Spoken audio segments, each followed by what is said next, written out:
বাদশাহ হারুন রশিদ রহমতুল্লাহি আলাইহি উনি ওনার খেলাফতকালে, ওনার রাজত্বকালে উনি চিন্তা করলেন যে আমি একা একটা মসজিদ নির্মাণ করব, যেই মসজিদে অন্য কেউ টাকা পয়সা দিতে পারবে না। আমি একা একটা মসজিদ নির্মাণ করব। বাদশাহ হারুন রশিদ মন্ত্রী পরিষদের সভাসদে এই ঘোষণা দিয়ে দিলেন যে বাদশাহ হারুন রশিদ একা একটা মসজিদ নির্মাণ করবে। এই মসজিদে রাজ্যের কেউ আর টাকা পয়সা দিতে পারবে না, অংশগ্রহণ করতে পারবে না। বড় চমৎকার সুন্দর এক মসজিদ বানাইবে, তোমরা শুধু ইবাদত করবে এখানে গিয়া। তো বাদশাহ হারুন রশিদের মসজিদ বানানো শেষ। একদা বাদশাহ হারুন রশিদ ঘুমের মধ্যে স্বপ্নে দেখতেছে যে ফেরেশতারা তাকে নিয়ে গেছে জান্নাতে, যে হারুন রশিদ তুমি তো জান্নাত বানাইছো, দুনিয়ায় বসে একটা ঘর বানাইছো আল্লাহর জন্য, আল্লাহ তোমার জন্য জান্নাতে একটা ঘর বানাইছে, চলো ওই ঘরটা একটু দেখবা। তো বাদশাহ হারুন রশিদকে ওই ঘর দেখতে নিয়ে গেছে। বাদশাহ হারুন রশিদ দেখছে, খুব ভালো লাগছে, বের হইতেই মনে চায় না, বের হইতেই মনে চায় না। তো ফেরেশতারা টানটানি করে নিয়ে আসছে। আসার পথে দেখে কি তার ঘরের পাশে কি আরো একটা সুন্দর সেম অমন আরেকটা ঘর, অমন আরেকটা বালাখানা। এখন বাদশাহ হারুন রশিদ বলতেছে যে ফেরেশতা, প্রিয় ভাইরা আমার, আমি তো না হয় দুনিয়াতে একটা মসজিদ বানাইছি, এজন্য আল্লাহ আমারে আখেরাতে একটা ঘর বানাই দিছে। ওসমান ইবনে আফফান থেকে হাদিস আছে বুখারী শরীফের 450 নম্বর হাদিস। আল্লাহ রসুল বলেন, ওসমান ইবনে আফফান বলেন, সামি'তু রাসূলুল্লাহ সাল্লাল্লাহু আলাইহি ওয়াসাল্লাম ইয়াকুল, আমি শুনেছি আল্লাহর নবী সাল্লাল্লাহু আলাইহি ওয়াসাল্লাম বলেছেন, মান বানা মসজিদান, যে ব্যক্তি একটা মসজিদ বানাইবে, বানাল্লাহু বাইতান ফিল জান্নাহ, আল্লাহ তাআলা জান্নাতে তার জন্য একটা ঘর বানাইবে।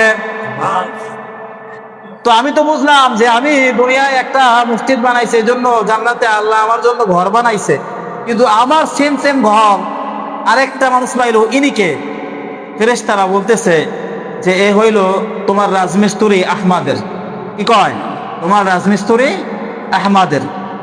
এখন বাদশাহ হারুন রশিদ চিন্তা পড়ে গেছে যে আমার রাজমিস্ত্রি আবার কি এমন আমল করলো যার কারণে জান্নাতে একটা ঘর পাইলো, আমার জানতেই হইবে এটা। কৌতূহলী হয়ে গেছে বাদশাহ। তো ওরা রাজমিস্ত্রি খবর দিছে, প্রথমে মেহমানদারি করাইছে, মেহমানদারি করাইয়া বলতেছে, ভাই আহমাদ, আমি না হয় একটা মসজিদ বানাইয়া জান্নাতে ঘর পাইছি, তুমি কি এমন আমল করলা যে তোমাকেও, তোমার ঘর, তোমার বাড়িও জান্নাতে দেখে আসলাম? তো আহমাদ কান্না করতে করতে বলতেছে যে প্রিয় বাদশাহ আমাদের, আপনি যখন ঘোষণা দিছেন আমাদের মনের মধ্যে তো ব্যথা লাগছিল যে আপনি তো, আপনার টাকা পয়সা আছে, আপনি বাদশাহ, আপনি একটা মসজিদ বানায় ফেলাইতে পারবেন, আপনার টাকার অভাব নাই। কিন্তু আমরা তো গরিব মানুষ, রাজমিস্ত্রি মানুষ, দিন মজুর, খেটে খাই, আমরা একটা মসজিদ কিভাবে বানাবো? আমাদের জন্য মনে হয় আর জান্নাতে ঘর তৈরি হইবে না।